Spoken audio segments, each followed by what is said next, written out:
He was a war hero and a dashing Greek-born prince, brimming with boundless energy and ambition. He's a very unflappable sort of character. He's a real leader. Yet when he married Princess Elizabeth in 1947, his life changed forever. And when she was crowned queen, his role became to serve and support her. Prince Philip had to bow down and pay homage to his wife. I, Philip, am your liege man of life and limb. It's a role he's dedicated almost 70 years to. It's been a challenge for us, but by trial and experience, I believe we have achieved a sensible division of labour. Why did he choose this life? And how have the requirements of duty sat with a man who is fiercely independent, opinionated and self-sufficient? He is someone who doesn't take easily to compliments, but he has quite simply been my strength and stay all these years. He's a curious mixture of being blunt, really quite rude at times, and very sentimental, very deep thinking, very inquisitive. Just how did Philip carve out a role as the king without a crown?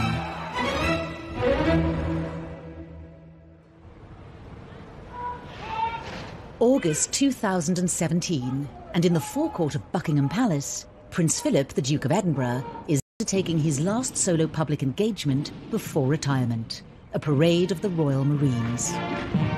He is 96 years old. It's over 70 years after his first official outing. In those years, he's packed in over 22,000 such events. He's been admirable in every sense and completely supportive of the Queen, and she would be the first to say that she really would have been very difficult to do it without him. There is this sense that she's only really been able to be as successful on the throne because she's had Prince Philip by her side supporting her. For those who believe that the monarchy is of some use to this country, he's an immensely important and influential figure. It's been a long, strange journey for the boy, born a virtually penniless prince of the Greek royal family in 1921. The thing about Prince Philip is that he never really had a home, or at least not for very long. Although he was born in Corfu, on the kitchen table, he wasn't there for very long and the family went into exile. They lived in Paris until he was about 8, but then when his mother became ill, his father decided to kind of close down the house. He suffered so much. His mother had been locked up in an asylum, his father had been an unfaithful man, and pretty much left Philip to fend. They just pushed him around like a parcel. Relatives and benefactors paid for his schooling in Scotland, and then influenced by his mentor Lord Mountbatten, the young Philip opted for a naval career, enrolling at the Training Academy in Dartmouth. Health and muscular control are still important branches of naval training. The disciplined military environment suited Philip's temperament and provided some stability, something his own family had been unable to do. He was a very outdoorsy person. He loved playing cricket. He enjoyed running. He was always very competitive, so he enjoyed sport as long as he won. Philip became a star cadet and was an obvious candidate to entertain the two young princesses, Elizabeth and Margaret, when their parents, the King and Queen, came to visit. While they were at the captain's house, in walked Prince Philip, who sort of suggested that they go outside. Princess Elizabeth was enraptured, and she never really took her eyes off him for the whole visit. She was just entranced by him. She was 13, he was 18, and he was this glamorous, handsome, young Viking naval cadet about to go off to war. I mean, how was that not going to win the heart of this young girl? There was no way that she wasn't going to fall in love with him. But with war in Europe starting only months later, events soon took over their budding friendship as Philip sailed off to do battle. He saw action as an officer on HMS Valiant in the Battle of Matapan in the Mediterranean in 1941, where the British fleet trounced the Italian navy. He acquitted himself with great sort of bravery and great quickness of thought, and he was definitely seen as one of the rising stars. And as the war drew to an end, Philip fully expected to continue his rapid promotion through the naval ranks. He certainly had a good war, and of course a young, good-looking naval officer who'd had a good war. absolutely the epitome of everything that was respected, respectable and wonderful come 1945. He's peculiarly well suited for the Navy. I mean, seamanship and navigation and everything came naturally to him. But also he absolutely loved naval life. It was a family for him. And on the home front, his friendship with Princess Elizabeth, who was by now 19, had turned into a fully fledged romance. Not everyone was happy with this turn of events. The courtiers, the household, the royal family, even government, there was a feeling that he just wasn't the right character for the job. It was said that he was ill-tempered, he was rough, and he was not inclined to be faithful. And really, I think a independent man. There were a lot of suspicions about him. Of course, as you can imagine, because if you look at his ancestry, there is a lot of German blood there. I think the king's concerns were more that his daughter was too young, really, to marry. He didn't want to lose her so soon. He liked Philip, but liking someone and having them as a prospective husband for your daughter are two very different things. And he felt that she needed to see the world a little bit. Partly to test the strength of her feelings for Philip, Princess Elizabeth was packed off with her parents on their 1947 tour of South Africa. Simple fact is that no matter how many times Elizabeth was told that Philip wasn't quite right, she'd look elsewhere. She didn't listen. She'd been set on Philip from the age of 13. He was the perfect husband for her. And actually, the more people tried to dissuade Elizabeth from marrying Philip, the more she became set on it. Despite the subtle, or not so subtle, arm-twisting of establishment figures, on the 9th of July 1947 came the announcement that changed everything. In these, the special studies of the pair since the news of their engagement, it's easy to see the radiant happiness of the princess as she and her very good-looking husband-to-be pose for the cameras in the palace. They both fell in love with each other. Princess Elizabeth was clear that this was the man she absolutely loved, and I'm sure she made that very clear to her parents. And so I think that was probably ultimately what sort of swung it, really. Philip slipped into his new role, supporting his fiancée, Princess Elizabeth, on her official duties. I am so happy that on this, my third visit, my future husband is by my side. He was the semi-destitute prince who had won the hand of the most eligible bride in Europe, if not the world, and with it an invitation to join a secure and settled family, very different from his own chaotic upbringing. But as he was to find out, the decision to marry Princess Elizabeth came at a price.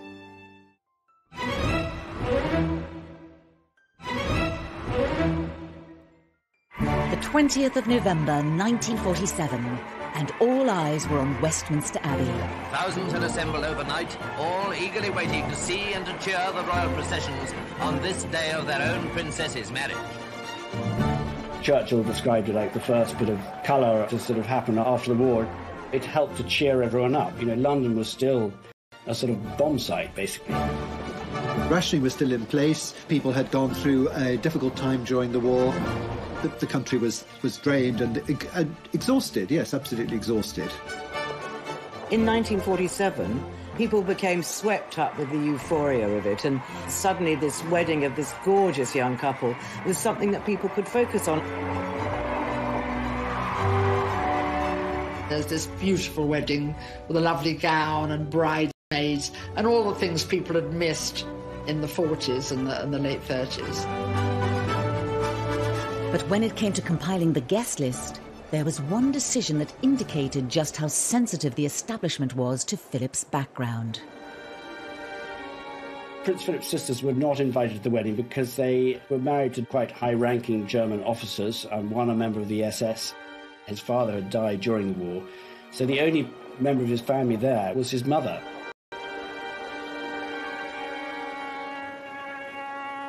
It was a decision that deprived him of family support on the big day. I think he was a little hurt, but it was probably the right decision because there was still very, very strong anti-German feeling in this country. It must have been very difficult for him, but I guess he just went with the flow, basically. There's no evidence of any arguments about it. There was a sort of feeling that he was up against it. He had a sort of fight on his hands during the early years of his marriage, and to sort of establish himself, find a role for himself and a role in the country, really. Every father will understand this father's pride and delight in his young son. And almost a year later, Charles, the heir to the throne, was born. But for Philip, there was another indication of where the real power lay. It had been decided by Churchill and others that the couple's children wouldn't take his family name, Mountbatten, but hers, Windsor. He said, you know, I'm nothing but a bloody amoeba. Some sort of happier compromise might have been found, but I think it definitely, you know, it created problems in the marriage, I think. Now, Prince Philip did actually argue against this, so I think it was an unhappy moment for him. As life settled down, Philip faced the question, what was his new role? He made a few tentative forays onto the public stage.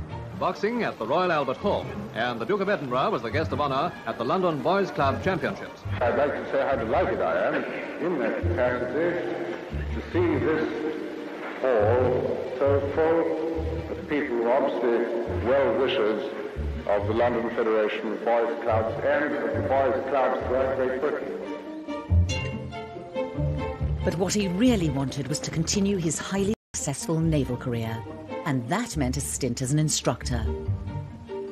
Lieutenant Mountbatten returns to the Naval Training Centre at Corsham, where he's an instructor at the Petty... It wasn't his thing. He wanted to be out there, commanding on active service. So desk jobs, teaching, administration, that really wasn't the job he wanted. Malta greets the arrival of Princess Elizabeth. His luck changed when he was posted to Malta in 1949. It was famously what they described as their happiest time. It was a place where they could be free and people didn't gawp at them, and it was a very lovely time for them in all sorts of ways, and a very fulfilling one for him professionally as well. They were young. They were in love. They had frankly dumped their children with the grandparents and were having a good time. Princess Elizabeth was able to be the wife of Round in her little car. They danced in the Phoenicia Hotel just outside Valletta. They went to polo matches, he played, and they had a lovely time, basically. The only cloud on the Mediterranean horizon was the deteriorating health of King George VI. The nation's concern at His Majesty's illness is reflected in the crowd of loyal sympathisers gathered in the rain outside the palace to offer their own personal tributes. The King's health broke down very soon after the war. There were state visits when Princess Elizabeth had to make his speech, when the Queen Mother would be greeting, as it were, the King of Norway, and the King didn't even leave his room. So the ill health of the King curtailed Prince Philip's naval career. Philip tried to reconcile being pulled in two directions at once, a desire to continue with the naval career he obviously loved, and the duty to support his wife. The Duke of Edinburgh, who of course holds the rank of Commander, Royal Navy, went to Chatham to unveil the World War II extension to the Naval War Memorial. I'm particularly proud to do this because, like all of us who served in the Navy during the war, I lost many friends and shipmates who are commemorated here. As the King's health worsened, Philip's dual role became increasingly difficult to balance. It was decided the young couple should undertake a tour of the Commonwealth in place of the King. When you look at the pictures of the King bidding farewell to his daughter, people must have wondered a little bit whether they would ever see each other again. Although Elizabeth and Philip were deputising for the King, they didn't necessarily know how ill he was. I think that both Elizabeth and Philip thought that he would continue, although much weakened in health, for many years to come. And it was while the Duke and Princess Elizabeth were staying in a lodge in Kenya that news came through which changed Philip's life forever. The death of George VI was a huge shock. Prince Philip looked as though the world had ended. It meant the end of his free life, really, and this was a sort of moment which he knew was going to happen at one stage, but he had sort of... And it fell to Philip to break the news to Elizabeth. Prince Philip took the Queen for a walk, and that's when he told her that she'd become Queen. Elizabeth had always been so devoted to her father, and to tell her in the middle of a tour that her father was dead and she had to go back to be Queen must have been a quite devastating job. The tour was abandoned and the couple returned to the UK, leaving their old lives behind in Africa. They flew back almost immediately, and there's that very poignant pictures of the Queen coming down the steps in black, as a young queen almost coming to claim her kingdom. For Philip, this was the moment when he realised that he was now going to be consort, and his role now was to walk 2 steps behind the Queen. And it was really a very difficult moment for him. I think it would have been difficult for many men in the 50s to have to walk behind their wives, to be the consort, to be the support. Had he been allowed to continue with his career, he might very well have reached the position of the most senior man in the Navy, because people who sailed with him did think that he had the talent possibly to have become First Sea Lord on his own merits. He'd just been promoted in the Navy, in the Royal Navy. The best years were ahead, he said later, but he had to give it up. He had to be at the Queen's side. And it was a massive sacrifice for him.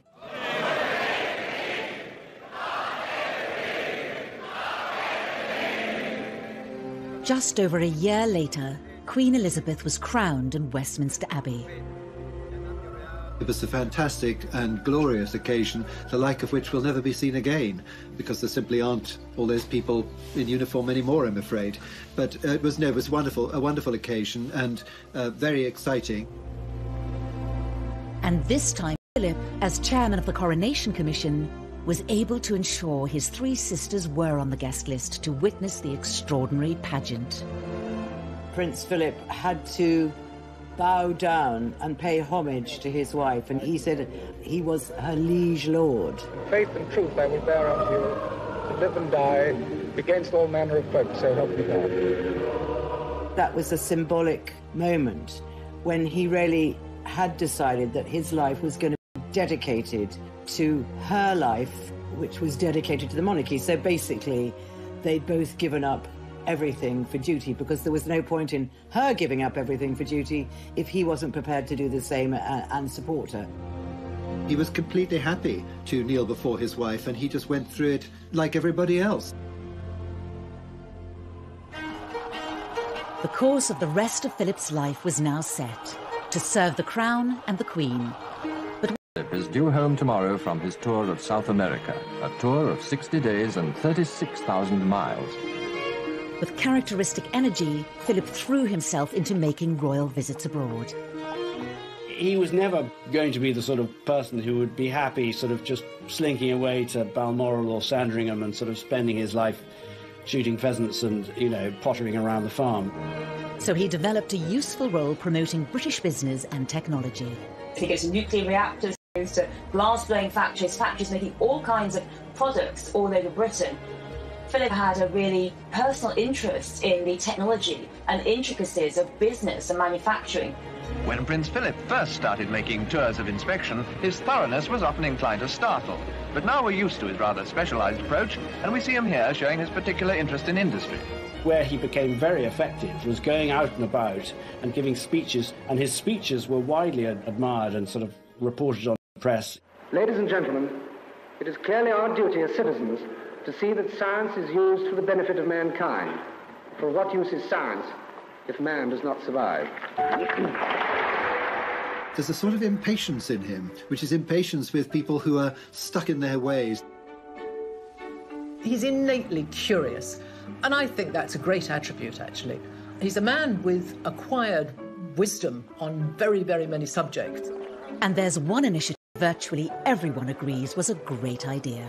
The Duke of Edinburgh's award scheme proves that the life of modern youth isn't all pop music, long hair and punch-ups.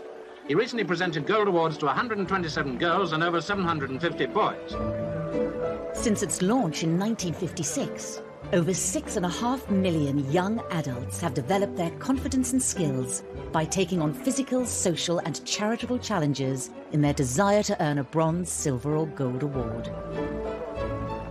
Just got to talk to these young people who come from every walk of life and find out what they've done and the excitement they've done, the adventures they've had getting these awards, to realise that it is a great achievement that he started this scheme, and it's very much of his character. The presentation took place in the gardens of Buckingham Palace, something of a thrill for all the youngsters.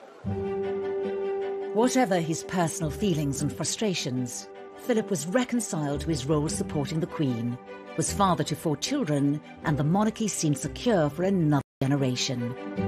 Philip's life seemed as settled as anyone's could be in his extraordinary position. But soon the settled life would be tested to its very limits, and the test would come from inside his own family.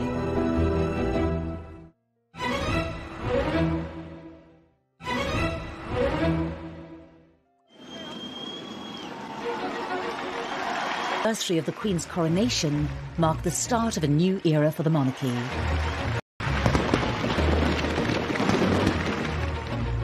The year before had seen the Duke of Edinburgh and the Queen welcome the birth of their first grandchild to Princess Anne. But thoughts soon turned to Charles, the heir to the throne. Approaching his 30s and still single, Prince Philip was anxious for his son to settle down and maintain the line to the throne.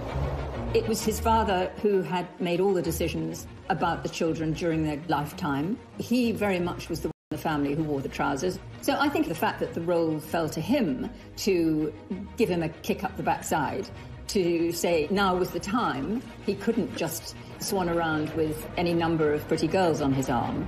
And so, yes, it was probably natural for Prince Philip to take that role. When the Prince of Wales began courting Lady Diana Spencer, it seemed to many that he had met his match. But Charles was unsure. It fell to the Duke to urge his son to make a decision. Prince Charles and his dad are very different creatures. He's a pragmatist, and Charles is a romantic. I don't think that Prince Philip has been unfeeling towards Charles, ever, but I think he found that his son was dithering about whether he should marry this young girl or not. There came a point when Prince Philip told Prince Charles to get on with it. And that is how a letter was written to Prince Charles. And what it actually said was, this girl is running a gauntlet every day of press and things. If you are going to marry her, I think it would be a good idea to get on with it. And if you're not, then probably it would be kinder to say so now, rather than to leave this thing in a limbo. Prince Charles felt himself to be very pressurised into it. 11 a.m., Buckingham Palace. The beginning of a day to remember for Prince Charles, Lady Diana, and for quite a lot of other people too. Jolted into action by the Duke of Edinburgh, Charles proposed to Diana in February 1981. The two were married just 5 months later to the delight of the nation and millions around the world. But to Prince Philip's dismay, Charles and Diana's honeymoon period would be short-lived. The strains in their relationship were fully exposed during their trip to South Korea last month. The distance between them could not be disguised. The papers dubbed them the Glums. Well, being a dad and being a father-in-law, he would have been pretty disappointed because he and the Queen believe in the sanctity of marriage. There was disappointment that this great expectation in 1981 of this mammoth wedding, which was everybody billed it as a fairy tale wedding, should sort of suddenly crumble in the mid-80s. To counsel the once happy couple. He wrote letters in which he tried to be a marriage counsellor, if you like, and she wrote back always saying, dearest Pa, was the way she started letters, and she said, I think you really underestimate your skills as a marriage counsellor. And she also said, whatever happens, I will know always that you care. This is Prince Philip, husband, consort of the Queen, father of the Prince of Wales, who is heir to the throne. So he probably felt that it was not just a family duty, but it was a public duty to try and get them to talk to each other, to reconcile and to save the marriage. No two marriages are quite alike. I think that the main lesson that we've learned is that tolerance is the one essential ingredient of any happy marriage. It may not be quite so important when things are going well, but it is absolutely vital when things get difficult. Despite Prince Philip's attempts to mediate, Charles and Diana separated in 1992. It is announced from Buckingham Palace that, with regret, the Prince and Princess of Wales have decided to separate. It was just one of a series of marital setbacks to hit the royal family that year. The Yorks' apparent separation leaves two young children in an unprecedented position so close to the throne. To see your children go their separate ways and to suffer and to do so publicly, it was very difficult for them. Probably a little frustrated that they just couldn't get on with it, because that's the kind of man he is. He's a man who gets on with things. I sometimes wonder how future generations will judge the events of this tumultuous year. The marriage finally cracked amid rumours the princess had been secretly meeting the dashing naval commander Tim Lawrence. He was exasperated that all these things were going on within the family, none of which was the fault of the Queen or Prince Philip, but was having repercussions on the Queen in that the media was saying, well, why can't she control her family? Well, if your son is 40-something, you don't tell a 40-year-old how to behave. You hope that they're going to be able to do it themselves. It has turned out to be an annus horribilis. But after the breakdown of 3 of their children's marriages, in November there would be yet another blow to the Queen and the Duke of Edinburgh. There are no words that can describe this scene. The sky aglow above Windsor tonight as 1,000 years of history takes flame. The Windsor Castle fire was a huge personal tragedy for the Queen. It's a much-loved home, and I remember being there and watching her in the courtyard the morning after the fire, walking amongst the smouldering timbers, and I felt really sorry for her. She seemed like a rather sad old lady at that moment. But things got worse because the government said that they would pay, the taxpayer, in other words, would pay for the repairs at Windsor. Why should we pay? Government don't pay, we pay. The Queen and Prince Philip were dropped into it, beyond their necks, right up to their eyebrows. With the Queen at the centre of press and public criticism, she would need Philip in his dual role as husband and consort more than ever. Philip was in Argentina when the fire broke out, and he spent long hours that evening on the phone to the Queen, trying to comfort her because she was absolutely distraught by what was happening. Philip decided he would take a leading role in the restoration project, and it's just a thing that a practical man like he could get on with really well, and oversaw practically all of it. And I think that was hugely important moment within their marriage, really. Metaphorically, he couldn't mend his children's marriages, but what he could do, and be useful doing, was restore Windsor Castle. We have reports from Paris that Diana, Princess of Wales, has been killed in a... The sudden and shocking death of Diana in Paris was another terrible setback. The surgeons fought for 2 hours to restart her heart. At 3 o'clock this morning, London time, they admitted defeat and announced that Diana, Princess of Wales, was dead. The decision to remain at Balmoral in the days that followed caused public uproar. But it was a family decision, and one Prince Philip was at the heart of. The Queen and Prince Philip took the view that when Diana died, the children who were already at Balmoral should stay at Balmoral, and that the family should hunker down together in Scotland, looking after those boys and wrapping their arms around them. Philip would have been very instrumental in them staying up in Scotland, because he would have known the way a boy gets over stuff is doing stuff, activity, climbing a tree, and also running, physical exhaustion, so they would actually sleep at the end of the day. All of those things would have been part, if you think about it, of the training that Philip had had. He's always done exercises all his life, and I think he would have thought this is what might help the boys through the next couple of days. But they did eventually come down to Buckingham Palace. Someone handed a bouquet to the Queen and said, look after the boys. And he said, well, that's exactly what we have been doing. That's what we've been doing. He was very much the grandfather then, and he continued to nurture and guide William and Harry through those dark days following Diana's death.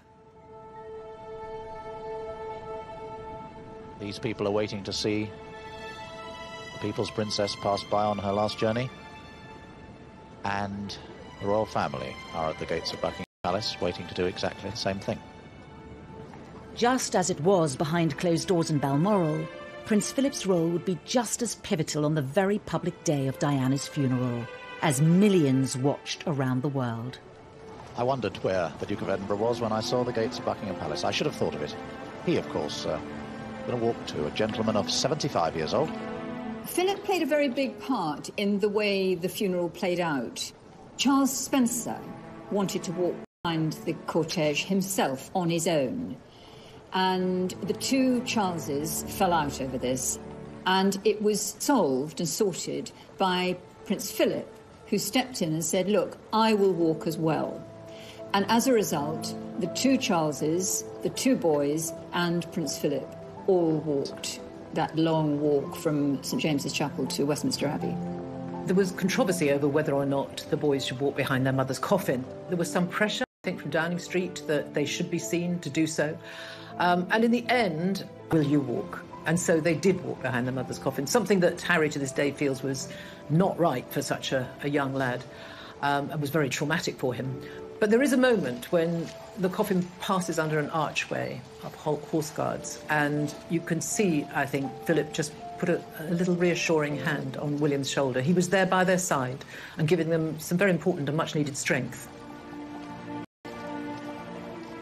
Prince Philip is known as having this gruff get-up-and-go side to his character, but he also has a very emotionally intelligent and sensitive side, especially to family things, because he had a very tough childhood himself. So I think because of that experience, it actually makes him more, not less sensitive to dealing with family problems. Toward the end of yet another tumultuous royal year, the Queen gave a speech on their 50th wedding anniversary, reserving special and rare public praise for her husband and consort. He is someone who doesn't take easily to compliments, but he has quite simply been my strength and stay all these years. And I and his whole family, and this and many other countries, owe him a debt greater than he would ever claim, or we shall ever know. When tragedy has struck, or when the monarchy has looked as though it was going through a rocky period, that's where Philip has really come into his own. He's a very unflappable sort of character. He's a real leader and a tower of strength. The Duke had been instrumental in helping the Windsors navigate the most turbulent years of the Queen's reign. And thankfully, brighter times were ahead. By 2002, the dark clouds over the royals lifted, as the British people came out in their millions to celebrate the Queen's Golden Jubilee. Prince Philip was, as ever, by her side to share in this momentous occasion. If ever the monarchy came close to real serious difficulty, it was during the 90s. But really, by 2002, the reception that the Queen got for her Jubilee just made all of that decade's disaster go away, really. For Prince Philip, as the strength and stay of the monarch all of these years, he wanted a milestone himself. 50 years on the throne was significant for him as her partner and right-hand man. He also enjoyed seeing the crowds, so he was very much in tune with those who were coming out well-wishing and enjoying it on behalf of his wife. And suddenly it seemed like they were having a royal renaissance. The royal family's popularity was at a high, thanks in no small part to the Duke of Edinburgh's unerring support. But fresh challenges would be just around the corner for the Queen's loyal consort. The moment of reckoning for Prince Philip.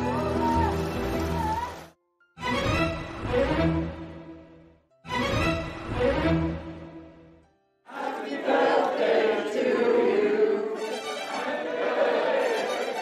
you. 2011 saw the Duke of Edinburgh celebrate his 90th birthday. What I just want to do is to welcome you all here on this 100th birthday party. 100th, you know, it's not 90. I remember seeing him around about that time at Buckingham Palace, and he'd been a little bit poorly, and when he came across, and I said, "Oh, good to see you, sir, good to see you looking so well." And he looked me up and down and said, "Oh, you're not looking so bad yourself, actually." So he still had a twinkle in his eyes.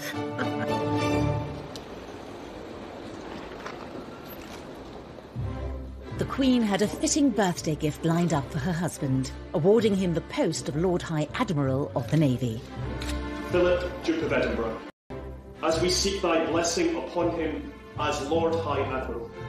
Obviously, he'd much rather have stayed in the Navy and earned that title, but he knows that that wasn't to be. He had another job to do, and that job which he took on and which he's adhered to all these years is simply to support the Queen in everything she does, first and foremost. Although when asked that, I mean, he said, regrets? What's the point of regrets? You know, there's no point in regret. See, practical man, no point in regretting. This is what it is. Get on with it. Nothing typified the Duke getting on with it more than the rain-soaked Diamond Jubilee of 2012. But on this occasion, Philip's dedication to duty came at a price. He stood there in the rain, as did the Queen, There seemed to be no shelter at all, and unfortunately the next day he was taken to hospital with an infection, and we realised that he wasn't going to be able to take further part in the Jubilee celebrations. It was a journey they should have made together, but today the Duke of Edinburgh's place was taken by Lady Diana Farnham. To many, it was a sign of things to come for the 90-year-old consort. That first time we saw her without him, and you knew that he would have been his normal 2 steps behind, we suddenly thought, oh, is this how it's going to be? The Prince of Wales and the Duchess of Cornwall joined her on her carriage procession. But Prince Philip should have been there, and it did not feel the same without him. In 2017, the Duke of Edinburgh brought the curtain down on over 65 years of royal service. At one of his last engagements, someone said, "Oh, I'm sorry to hear you're standing down." He said, "I'll stand up." He was feeling physically that maybe he should take it slower. But stand up he did. For the last of his stints as royal consort. And again, it was one of those days, if you hark back to 2012, that river pageant, it was chucking it down. Well, it was raining. It wasn't quite chucking it down, but he was in his raincoat and he had his bowler hat on. And he went out there at 96 to meet the soldiers, representatives of the Royal Marines and the officers, to say goodbye. That would have been quite a wrench for him because he'd been Captain General of the Royal Marines, so it was pretty important.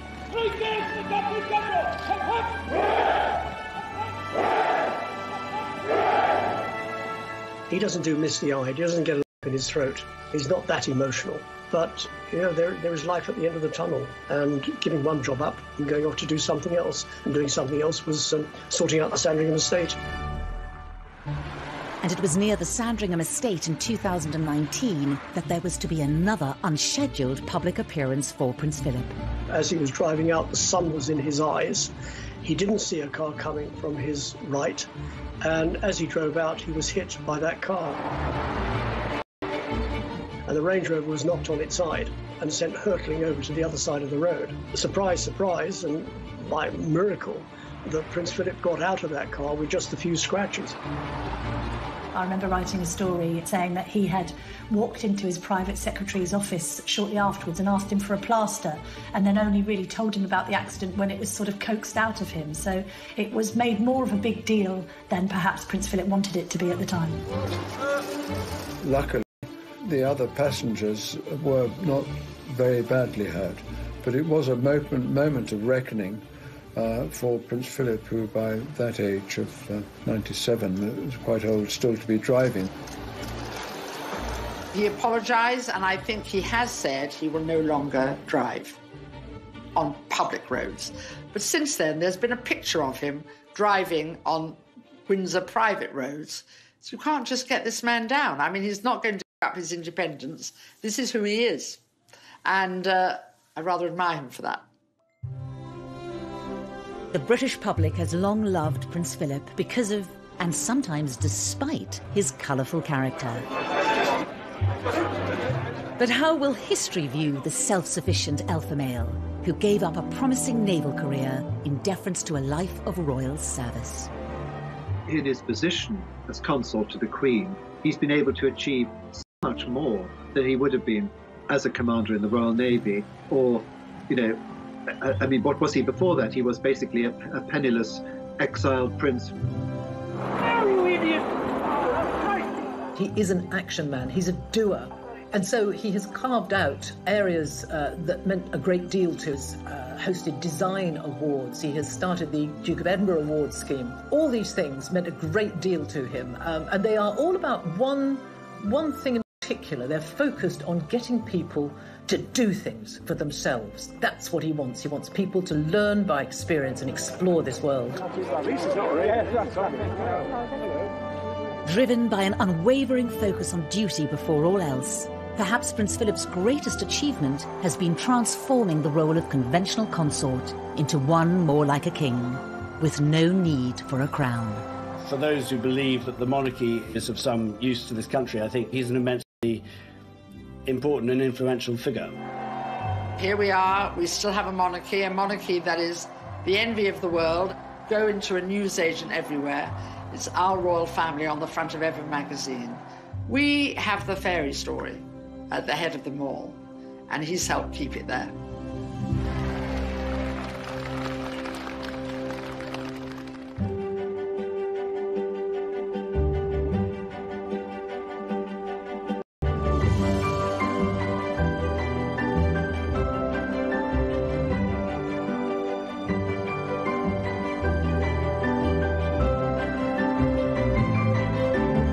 Taking his last solo public engagement before retirement, a parade of the Royal Marines. He is 96 years old. It's over 70 years after his first official outing. In those years, he's packed in over 22,000 such events. He's been admirable in every sense and completely supportive of the Queen, and she would be the first to say that she really would have been very difficult to do it without him. There is this sense that she's only really been able to be as successful on the throne because she's had Prince Philip by her side supporting her. For those who believe that the monarchy is of some use to this country, he's an immensely important and influential figure. It's been a long, strange journey for the boy, born a virtually penniless prince of the Greek royal family in 1921. The thing about Prince Philip is that he never really had a home, or at least not for very long. Although he was born in Corfu, on the kitchen table, he wasn't there for very long and the family went into exile.